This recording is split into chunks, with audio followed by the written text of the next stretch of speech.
Fala, vou fazer um negócio de perguntas rápidas com você aqui. Vou fazer uma pergunta e você responde na batata. Você fez o exame pra descobrir? Fiz o exame de toque. E aí? Apaixonei mesmo.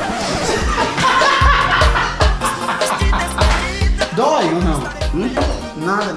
Depende dele. O que você fez? Aí, o cara vem aqui, né? Ele bota a música, Tá você sentindo alguma coisa? Agora eu tô sentindo que te amo, né? Ele bota os até de tomar pra tocar. Aí ele começa. Vem meu céu, meu pão de mel, meu bem querer. Aí botou você. Ai, ai, ai. Não? Nossa, pode virar uma. Ele falou, ó, vou te dar uma aqui. Tô falando sério aqui, dando um exemplo pros homens aqui, né? Inclusive vários que estão aqui na minha frente pra seguir esse exemplo. Você já mandou nudes